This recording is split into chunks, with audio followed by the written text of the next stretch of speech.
नमस्कार दोस्तों, स्वागत है आप सभी का हमारे इस चैनल सनातन ज्ञान गंगा पर। दोस्तों, अगर आप जीवन में कुछ नया सीखना चाहते हैं तो इस चैनल को सब्सक्राइब जरूर करें। श्री शिवाय नमस्तुभ्यम। हर हर महादेव। दोस्तों, आप सभी जानते हैं कि पितृपक्ष की विशेष तिथियां चल रही हैं और पूज्य गुरुजी ने अपनी शिव महापुराण की कथा में आए दिन कोई न कोई विशेष उपाय जरूर बताते रहते हैं। अभी कल की शिव महापुराण की कथा में पूज्य गुरुजी ने कुछ बेहद खास उपाय बताए हैं। ये उपाय करने से आपके शरीर में अगर किसी भी प्रकार की बीमारी है तो वो समाप्त होगी।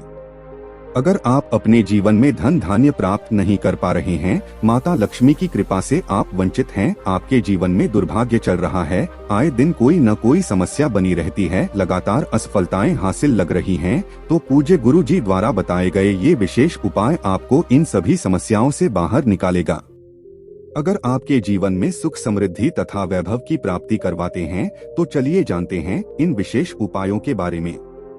लेकिन उससे पहले अगर आप भोलेनाथ जी को सच्चे दिल से मानते हो तो इस वीडियो को लाइक करें और चैनल को सब्सक्राइब करके कमेंट में हर हर महादेव जरूर लिखें।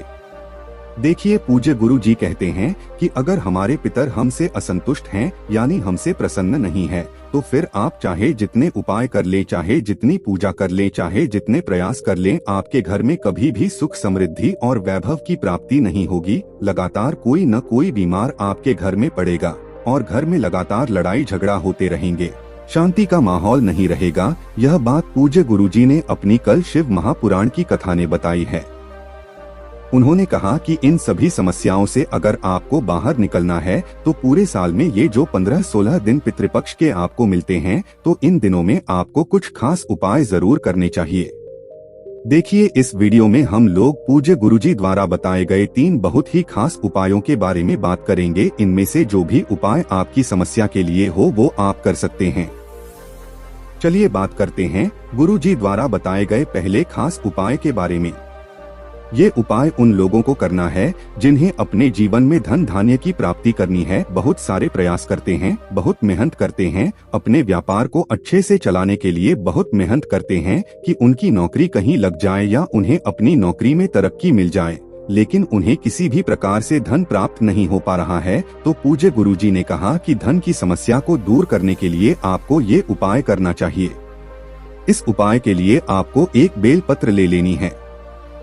देखिए, सिर्फ एक बेलपत्र आपको लेनी है। अगर आपके पास बेलपत्र नहीं है तो आप शिवलिंग के ऊपर चढ़े ही बेलपत्र को उठाकर जल से शुद्ध करके फिर उसका इस्तेमाल भी कर सकते हैं। बस आपको ध्यान रखना है कि बेलपत्र की पत्ती कहीं से भी कटी फटी नहीं होनी चाहिए और बेलपत्र की डंडी के आखिर में जो दूत होती है यानी जो डंठल होता है वो भी नहीं होना चाहिए। अगर डंठल है तो उसको तोड़कर आप अलग कर देंगे, क्योंकि आप सभी जानते हैं कि बेलपत्र माता पार्वती के आंसुओं से उत्पन्न हुई है। इसलिए अगर बेलपत्र से हम लोग शिवलिंग के सामने कोई उपाय करते हैं तो इससे महादेव हमसे बहुत ही शीघ्रता से प्रसन्न हो जाते हैं। देखिए, आपने एक बेलपत्र लेनी है, फिर इसके बाद आपको एक लोटा जल ले लेना है। लोटा तांबे का ले लीजिएगा और जल आप अपने किचन से ही लीजिएगा। आपके किचन में आरो, मटका या बाल्टी जो कुछ भी रखा हो तो वहीं से आपको जल ले लेना है, क्योंकि किचन में जो जल रखा होता है वो सीधे पितरों का स्थान होता है और यहाँ से शिवलिंग में जब भी हम जल समर्पित करते हैं तो ये जल सीधे हमारे पितरों को ही प्राप्त होता है। अब सबसे आखिर में आपको ले लेना है थोड़ा सा भी शुद्ध देसी घी आपको ले लेना है। अगर देसी गाय का घी मिल जाता है तो ये उपाय के लिए बहुत ही विशेष हो जाता है। अब ये 3 सामग्री लेकर आपको जाना है शिवालय। पूज्य गुरुजी ने कहा कि ये उपाय आप सुबह भी कर सकते हैं और शाम को भी कर सकते हैं। अगर आप शाम को प्रदोष काल के समय ये उपाय कर रहे हैं तो बहुत ही अच्छा, नहीं तो फिर पूरे दिन में किसी भी समय कर सकते हैं। शिवालय पहुंचकर सबसे पहले आप जो एक लोटा जल लेकर गए हैं उस जल को धीरे धीरे शिवलिंग के ऊपर समर्पित करते जाइए और लगातार शिव महापुराण के मूल मंत्र श्री शिवाय नमस्तुभ्यम का स्मरण करते जाइए। गुरुजी ने कहा कि जल आपको इतने धीरे समर्पित करना है कि जल समर्पित करते करते आप कम से कम 11 बार श्री शिवाय नमस्तुभ्यम या ओम नमः शिवाय मंत्र का स्मरण जरूर कर लिया करें। फिर इसके बाद आप जो एक बेल पत्र लेकर गए हैं उस बेल पत्र को अपने हाथ में रखिए और अपने दाहिने हाथ की अनामिका उंगली में थोड़ा सा घी लगाइए और इस घी को आप बेलपत्र की तीनों पत्तियों में लगा देंगे। लेकिन ध्यान रखेंगे कि बेलपत्र की तीनों पत्तियों में चिकनी शायद ही आपको ये घी लगाना है और लगाते समय आपको ओम नमः शिवाय का स्मरण करना है। लेकिन आपको बहुत ही विशेष प्रकार से ओम नमः शिवाय का स्मरण करना है। जब आप सबसे ऊपर वाली पत्ती में घी थोड़ा सा लगाएंगे तब आपको ओम बोलना है। फिर आप नीचे की जमीन पत्ती में घी लगाएंगे तो आपको नमः बोलना है। फिर आप जो तीसरी पत्ती में घी लगाएंगे तो आपको शिवाय बोलना है।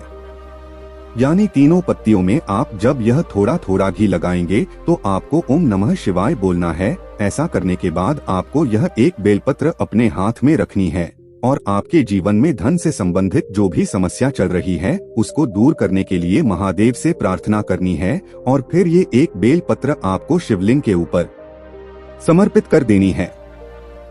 फिर इसके बाद आप अपनी अनामिका उंगली में थोड़ा सा घी लगाइए और माता अशोक सुंदरी वाले स्थान में थोड़ा सा घी लगा दीजिए। इसी अनामिका उंगली से माता अशोक सुंदरी वाले स्थान में घी लगा दीजिए और फिर महादेव से प्रार्थना करने के बाद आप ये ऐसे ही अपनी उंगली को इसी प्रकार से रखते हुए आप अपने घर पहुंच जाइए। आप अनामिका उंगली में जो लगा है उसको लगा रहने दीजिए और ऐसे ही आप अपने घर पहुंच जाइए। घर पहुंचने के बाद आपको जो मुख्य द्वार होता है यानी जो मेन गेट होता है उसके ऊपर की जो दीवार होती है उस दीवार में आपको इसी उंगली से एक बिंदी रख देनी है। अगर आप इस दशमी के दिन ये विशेष उपाय करते हैं तो महादेव आपसे अति शीघ्र प्रसन्न होते हैं और आपके जीवन से धन धान्य की समस्या हमेशा के लिए समाप्त हो जाती है। अब इसके बाद बात करते हैं पूज्य गुरुजी द्वारा बताए गए दूसरे विशेष उपाय के बारे में।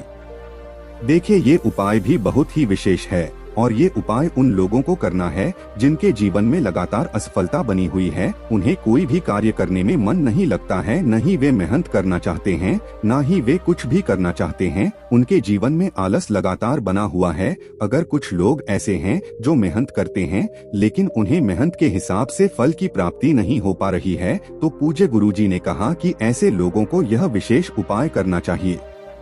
इस उपाय के लिए आपको 7 चने की दाल ले लेनी है। 7 चने की दाल आप जो भी लेंगे वो खंडित नहीं होनी चाहिए, टूटी फूटी नहीं होनी चाहिए। फिर इसी के साथ आपको एक बेलपत्र ले लेना है, लेकिन बेलपत्र लेते समय ध्यान रखेंगे कि यह कहीं से भी कटी फटी नहीं होनी चाहिए। फिर सबसे आखिर में आपको एक लोटा जल तांबे के पात्र में ले लेना है और अपने किचन से ही लेना है। अब ये तीनों सामग्री लेकर आपको शिवालय पहुंचाना है। ये उपाय भी आप सुबह करना चाहे तो सुबह कर सकते हैं और शाम को करना चाहें तो शाम को कर लें।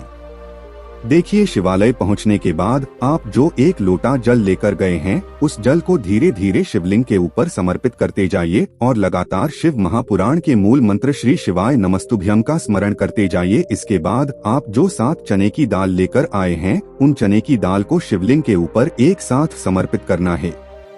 चाहे तो एक साथ समर्पित कर लें और एक एक करके समर्पित करना चाहे तो एक एक करके समर्पित कर लें। और समर्पित करते हुए आप लगातार श्री शिवाय नमस्तुभ्यम या ओम नमः शिवाय मंत्र का स्मरण जरूर कर लेंगे। इसके बाद जो बेलपत्र आप लेकर गए हैं उस बेलपत्र को अपने हाथ में रखिए और आपके जिस भी कार्य में आपको असफलता मिल रही है तो उसको दूर करने के लिए महादेव से प्रार्थना कर लीजिए। फिर यह एक बेलपत्र आप इन्हें 7 चने की दाल के ऊपर समर्पित कर दीजिए, यानी शिवलिंग के ऊपर समर्पित कर दीजिए। पूज्य गुरुजी ने कहा कि अगर आप इस पितृपक्ष में पड़ने वाले गुरुवार के दिन ये उपाय करते हैं तो आपकी असफलता सफलता में जरूर बदलेगी। अब इसके बाद बात करते हैं पूज्य गुरुजी द्वारा बताए गए तीसरे खास उपाय के बारे में जो आपको अपने रोग मुक्ति के लिए करना है। देखिए इस उपाय के लिए आपको 1 लोटा जल ले लेना है और साथ ही साथ आधा चम्मच शहद ले लेना है। यह दोनों सामग्री लेकर आपको पहुंच जाना है शिवालय। पूज्य गुरुजी ने कहा कि ये उपाय भी अगर आप सुबह करना चाहे तो सुबह कर लीजिए और शाम को करना चाहे तो शाम को कर लीजिए। शिवालय पहुंचने के बाद सबसे पहले आप जो शहद लेकर आए हैं और शहद को शिवलिंग में अच्छी तरह से लगा दीजिए। देखिए, शिवलिंग में जिस प्रकार से लेपन किया जाता है उसी प्रकार से आप शहद का लेपन कर दीजिए। चारों तरफ शिवलिंग में अच्छी तरह से लेपन कर दीजिए। फिर उसके बाद आप जो 1 लोटा जल लेकर गए हैं उस जल को धीरे धीरे शिवलिंग के ऊपर समर्पित करते जाना है और लगातार श्री शिवाय नमस्तुभ्यम या फिर ओम नमः शिवाय मंत्र का स्मरण करते जाना है। इसके बाद जलाधारी से जो जल नीचे गिर रहा है उस जल को किसी पात्र में आप थोड़ा सा ले लीजिए और फिर ये जल लेने के बाद आपको महादेव से इस जल को औषधि स्वरूप प्राप्त कर लेना है। आप महादेव से बोल दीजिए कि ये मेरे महादेव, इस जल को औषधि स्वरूप बना दीजिए, क्योंकि आपने जो जल चढ़ाया है वह शहद से होता हुआ जलाधारी के नीचे आया है और यह जल आपका औषधि स्वरूप बन गया है। अब यह जल लेकर आप अपने घर पहुंच जाइए। अब जो भी घर का व्यक्ति बीमार है, अगर आप बीमार है तो आप इस जल को आचमन कर दीजिए और घर का अगर कोई सदस्य बीमार तो उसको यह जल थोड़ा सा आचमन करा दीजिए, यानी थोड़ा सा पिला दीजिए और महादेव से प्रार्थना कर लीजिए कि है मेरे महादेव, इस सदस्य को या फिर मुझे जो बीमारी हो गई है, जो रोग हो गया है, उसमें आराम देने की कृपा करें। आप ऐसी महादेव से प्रार्थना करते हुए इस जल का आचमन कर दीजिए। गुरुजी ने कहा कि अगर ये उपाय हम कुछ दिन लगातार कर लेते हैं तो आपकी बीमारी धीरे धीरे करके खत्म हो जाएगी। दोस्तों, आज के लिए बस इतना ही। मिलते हैं एक और ज्ञानवर्धक वीडियो के साथ। धन्यवाद।